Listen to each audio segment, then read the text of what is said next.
Michelle. I am from Day by Day Publishing and the YouTube channel called The Pocket Sponsor. Today I'm going to be going over some pretty important things with you to do with the COVID-19, our 12-step meetings, and how we're going to handle everything when we have to stop the face-to-face meetings and find our recovery support elsewhere.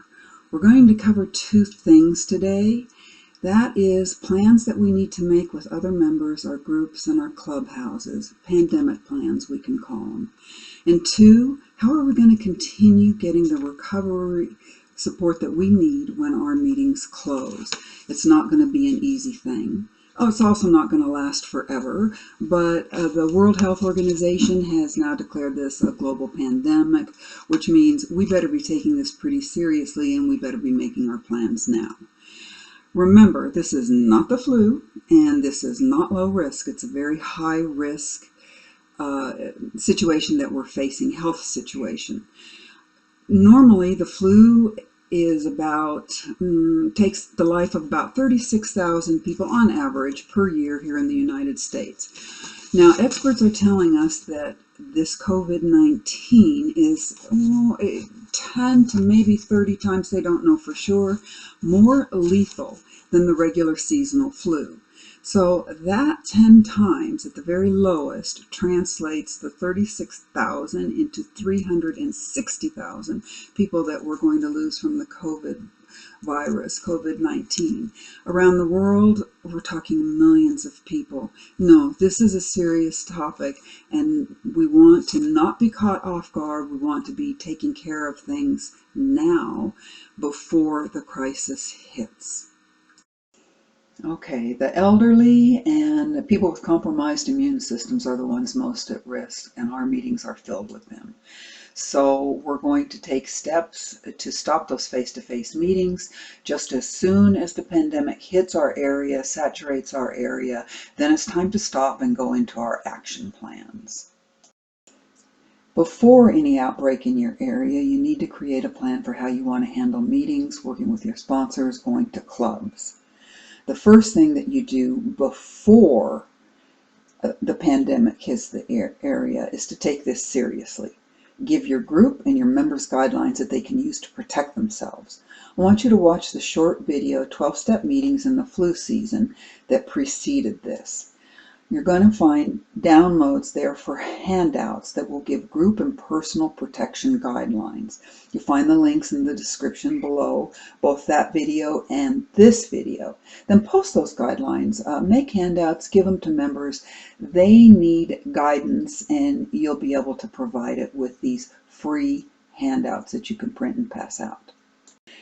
Okay, there's a lot of decisions that your group and your members are going to have to make before any crisis happens, so you're going to need to plan now. Get together with your intergroup, with your steering committee, possibly bring it up at a business meeting, and decide how you're going to handle things now and how you're going to handle them should you have to close down the face-to-face meetings. You're going to want to address things like hand sanitizers. Are you going to put them out for people? Are you going to use disposable cups? What are you going to do about passing the basket? What are you going to do about disinfecting the rooms before and after meetings? You need to wipe down chairs, counters, tables, door handles. Who's going to do that? Are you going to have a volunteer? Is your group going to hire somebody? Is it a club with a regular janitor? These are questions that need to be decided now. Then you have to talk about finances. Okay, if the face-to-face groups close, your ongoing expenses aren't going to stop. So do you have enough in your reserves? Are you going to ask people to possibly do a pay-it-forward program where they write you a check for a month or 2 months ahead of time?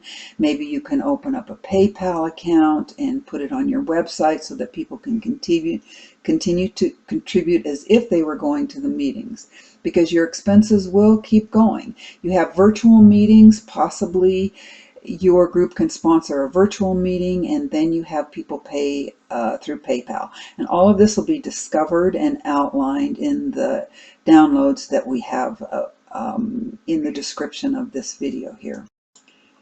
Once an outbreak hits your area, you're going to have to act. It's time to start enacting that plan that you already had way back when you talked to your intergroup, your steering committee, your business meeting. This is the time when you need to stop the face-to-face meetings, especially if it's an epidemic in your area and you may be mandated to not go to these gatherings anymore. So this is part of your plan that you have discussed already. Then you're going to need to start virtual meetings. Maybe your group is going to sponsor something online. It's really easier than you think, the downloads that I have posted. You can print out. It tells you exactly how to do a telephone meeting, exactly where the links are and when you can find them. They're free, so you don't need to spend money unless you want extra features on these virtual meetings. And you're going to need to let people know what the meeting's called, how they're going to get to it. You can text them, email them. You can start these meetings, you can keep them going. As long as you can't do face-to-face, don't stop your meetings. Get your group to host these. There will be tech-savvy people in your group that can help you get it set up. And you know what? It only takes about 15 minutes. I checked them all out. Those are the ones that you'll find linked in the handout, and it will explain pretty much what's going on with that. Then you want your sobriety buddy. Now, I think sobriety buddies are a good idea uh, all the time. You have somebody that you call every day for morning meditation, possibly before you go to bed or around the evening meal. You can have one sobriety buddy, 2, 3, 4, and you get on the phone, you read meditation books. Find the meditation book that goes with the 12-step program of your choice and read from it to each other and then comment on it as sort of a semi-meeting, but it's really a sobriety buddy, keeping close, keeping contact, keeping that support going even when you can't have the face-to-face meetings. Then you have recovery apps. Now, there are so many good ones out there. You can go to the 12-step program of your choice and look up if they have any apps that go with them. You can go to the iTunes store, you can go to Google Play, Amazon apps, and just search recovery apps, sobriety trackers, and you're going to find a lot of free ones. Then there's going to be ones that are a little more upgraded that have a price. Now, any of us that are doing COVID-19 videos here on YouTube, we're not allowed to monetize them, and we don't get a penny for any of this. We're doing it as helping the groups. But I am going to plug a couple of our apps from day by day. We have what's called the Big Book Bites. It's free. Now there's a paid upgrade, but for the most of the functions are free, and you're going to get 24/7 support. There's 744 entries for every hour of the day that comes from the topics that interest you in the Big Book Bites. You'll love it. And then there's the Pocket Sponsor app that is for a small fee and gives the wisdom of the old timers. Again, 744 entries. It's instant. You touch the icon, you get your app. There's a free sobriety tracker with it. You can send these inspirational passages to anybody that you want, and you can keep the support going even though you can't meet face-to-face. Or if you're in quarantine, or you're too sick to leave your house, don't stop working your program. Recovery apps are a great way to keep this going. And finally, we're going to do the recap. Now, you want to plan with your groups today. You've gotten with your intergroup, you've gotten with your steering committee or at your business meeting, and you have a plan if you're following what I'm saying. This is especially important when you might have to stop the face-to-face meetings. Don't think it can't happen to you, because it can. The best laid plans, remember that. Begin with virtual meetings. Okay, you've stopped the face-to-face. Now create your virtual meetings. Again, they're easier than you think. You're going to be very surprised. There will be tech-savvy people in your groups that can help you set it up if you can't do it yourself. But they're pretty intuitive, and I have exactly the places you need to go in the handouts below. Remember to get a sobriety buddy. I happen to think sobriety buddies are important all the time. You have somebody that you can call besides your sponsor. It may be your sponsor, it may be your sponsee, it may be a group of you, 4 or 5 people. You get sobriety buddies. Every morning you get on the phone, you talk to each other, you read from your favorite sobriety book. Find the ones that go with the program of your choice and read the passage to each other and then comment on it. They're sort of mini meetings, but it's a sobriety buddy practice that really helps keep the support going, especially when you might be in quarantine. Get the apps for your phone or for your tablet or even for your computer. The apps help, they're instant support, and they'll give you a boost. They're inspirational, they're great.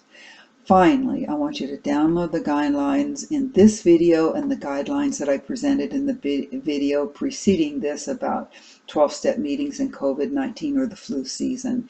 People need guidance, and these are very clear guidelines. It tells you what to do, why to do it, where to go for extra resources. It gives you specifics. You're really going to love it. Okay, one last thing. I want you youngsters who understand the technology to help us older people, us old timers in the program, to understand. Make sure that they have access to these virtual meetings, to these sober buddy meetings in the morning. Show them how to do it. Program their phone for them if they don't know how. Answer their questions, because we're used to this kind of communication, and this kind of communication is miles ahead, and we haven't entirely kept up with it in most instances. So part of your 12-step work, reaching out, support, is going to be to help set up our programs on these smartphones. You know, dumb people using smartphones, and you're going to be helping yourself as much as you help us. And then, if you found anything that you liked in this, I want you to like, comment, share, subscribe. I want you to know that because of all of the followers I have now hit over 100, which is great. I mean, it's minuscule compared to some of these, but it's good for us. And because so many of you have hit that subscribe button, YouTube has decided to let me have my own name, which is the pocket sponsor, instead of a string of incomprehensible numbers. So you have helped a lot. And again, if you found value, like, comment, especially comment, share, especially subscribe. It makes a big difference so that we can keep these videos going. Thank you.